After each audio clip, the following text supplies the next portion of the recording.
Baik, perkenalkan nama saya Eduardus Didaktus Dagunhatu dari Prodi Administrasi Publik A, Universitas Negeri Yogyakarta dengan NIM 20417141016. Baik, di sini saya akan menjelaskan apa yang Anda maknai tentang diskresi. Jadi, diskresi di sini merupakan pengambilan keputusan oleh para pejabat atau aktor publik untuk mengatasi masalah-masalah dengan memperhatikan batasan hukum, norma yang berlaku, serta asas-asas umum pemerintahan yang baik. Nah, dalam pengambilan keputusan, diskresi ini dilakukan untuk mengambilan keputusan secara cepat dan untuk mengatasi masalah atau fenomena yang ada dalam masyarakat. Kemudian, diskresi ini, apa yang menjadi tujuan dari diskresi? Yang pertama, untuk melancarkan penyelenggaraan pemerintah. Yang kedua, untuk mengatasi kekosongan hukum. Yang ketiga adalah untuk memberikan kepastian hukum. Dan yang keempat adalah untuk mengatasi stagnasi dalam masyarakat. Yang berikutnya adalah apa yang menjadi kelebihan dan kelemahan dari diskresi. Yang pertama, seperti yang kita ketahui, kelebihan dari diskresi itu sendiri yaitu untuk mengatasi kekosongan hukum, di mana kekosongan yang dimaksud dengan kekosongan hukum itu sendiri, di mana kekosongan hukum ini merupakan suatu peristiwa yang dimana belum diatur dalam undang-undang, sehingga undang-undang tidak dijalankan dalam kondisi atau masalah yang seperti itu. Sehingga apa? Sehingga diskresi ini hadir untuk mengatasi masalah-masalah yang belum memiliki kepastian hukum, sehingga dalam hal ini diskresi bisa memberikan keputusan secara cepat untuk mengatasi masalah tersebut. Kemudian apa yang menjadi kelemahan dari diskresi?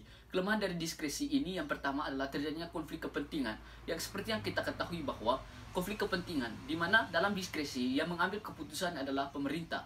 Dan dalam hal ini seringkali keputusan yang diambil pemerintah itu sering menguntungkan segelintir orang, sehingga dalam hal ini tidak menguntungkan masyarakat. Dalam hal ini akan menciptakan suatu masalah akibat adanya konflik kepentingan tadi. Saya akan menjawab pertanyaan yang kedua tentang apa yang Anda maknai tentang analisis SWOT dan bagaimana analisis SWOT ini digunakan dalam pengambilan keputusan. Baik, SWOT di sini merupakan analisis kebijakan berdasarkan yang pertama adalah kekuatan atau strength, di mana kekuatan di sini itu bisa menjadi modal dalam suatu organisasi untuk kemudian bisa meningkatkan kualitas organisasi tersebut berdasarkan kekuatan-kekuatan yang ada. Yang kedua adalah kelemahan. Kelemahan di sini bagaimana kita bisa menemukan apa saja yang menjadi kelemahan-kelemahan dalam suatu organisasi dengan kita membentuk suatu prioritas agar bisa mengatasi berbagai problematika yang ada dalam suatu organisasi. Kemudian adalah peluang. Peluang di sini adalah bagaimana kemudian kita membentuk suatu peluang agar bisa mengatasi berbagai kelemahan dan meningkatkan adanya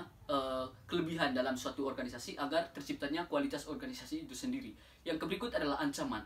Di sini ancaman itu adalah berisi tantangan, baik itu tantangan negatif maupun positif, untuk kemudian bisa mengakomodir semuanya itu untuk bisa meningkatkan kualitas dari organisasi tersebut. Kemudian bagaimana pengambilan keputusan yang digunakan melalui analisis SWOT ini.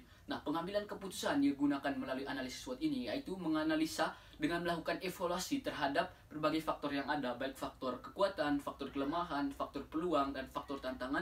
Kemudian setelah peluang itu dievaluasi, kemudian itu kita bisa melihat hal positif yang akan terjadi dan kemudian bisa meningkatkan kualitas organisasi itu sendiri.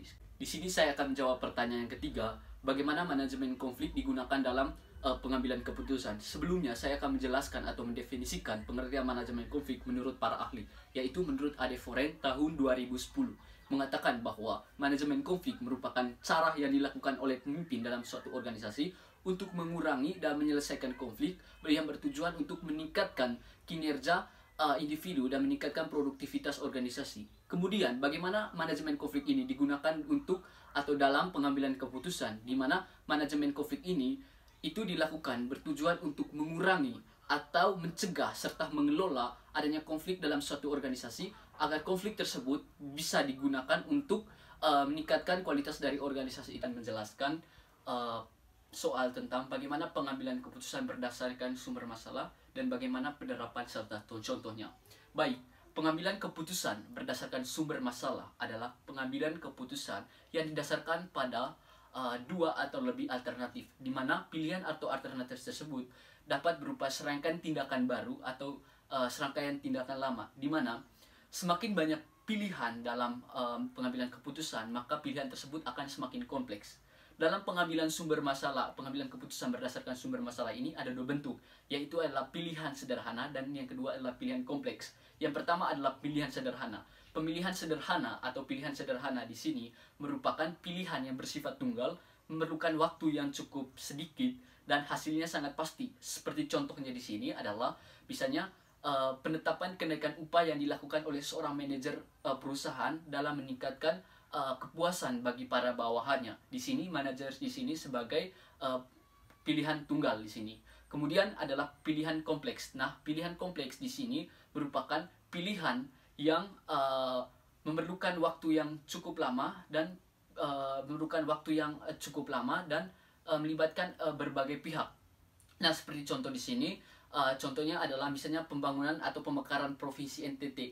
Nah, di sini dalam pemekaran provinsi NTT ini memerlukan waktu yang cukup lama dan memerlukan pilihan yang sangat sulit dan melibatkan berbagai pihak. Di sini saya akan menjelaskan bagaimana karakteristik pemimpin di era disrupsi saat ini. Yang pertama adalah pemimpin yang harus mempunyai pola pikir yang growth mindset.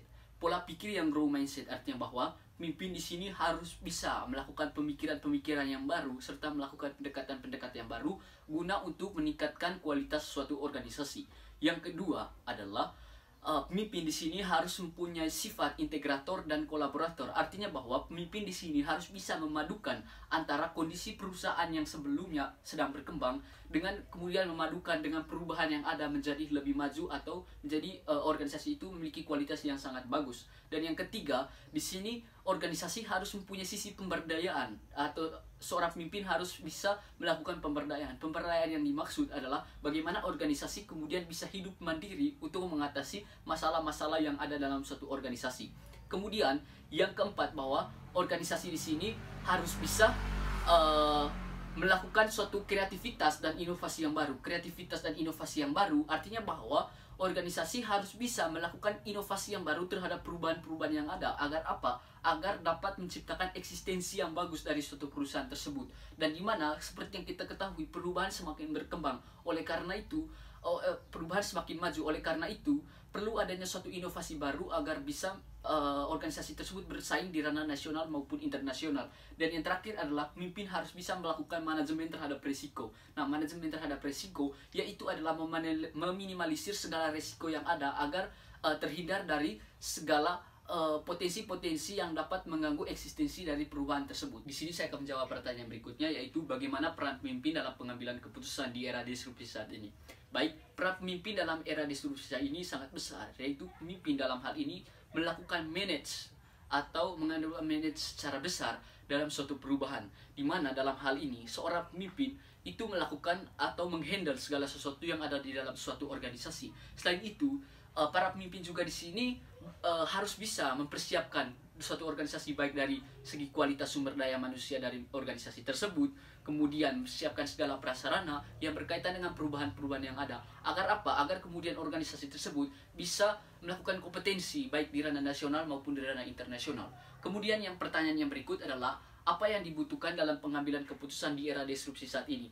Pengambilan keputusan yang dimaksud di sini adalah bagaimana kemudian pengambilan keputusan dalam melakukan pemecahan masalah atau problem solving. Di mana seperti yang kita ketahui di era disrupsi saat ini, itu masalah-masalah semakin kompleks dan semakin banyak. Oleh karena itu, peran pemimpin di sini harus bisa memecahkan masalah yang ada agar dapat membangun suatu organisasi ke arah yang lebih baik. Di sini saya akan menjawab pertanyaan yang berikutnya, itu bagaimana mempersiapkan diri atau mempersiapkan karakter diri dalam menghadapi tantangan di era disrupsi saat ini. Yang pertama adalah kita harus mempunyai sifat atau pola pikir yang growth mindset. Artinya bahwa kita harus bisa mempunyai pola pikir terhadap perubahan-perubahan yang ada, agar kita tidak semakin terjebak dalam sifat yang sedang berkembang seperti itu. Kemudian di sini juga kita harus mempunyai sifat emosional kritikal, yang artinya bahwa kita harus perlu pemahaman terhadap orang lain. Artinya kita harus menghilangkan sisi egois kita terhadap orang lain.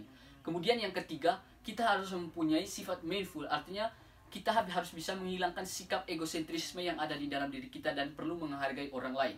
Yang berikut adalah kita harus bisa belajar tentang hal yang baru. Di sini kita harus perlu belajar tentang adanya suatu perubahan-perubahan yang baru agar kita kemudian mendapatkan informasi yang penuh terhadap hal-hal yang baru. Yang berikut adalah kita harus mempunyai komitmen terhadap perilaku yang bertujuan untuk menjaga konsistensi yang ada di dalam diri kita. Sekian dan terima kasih.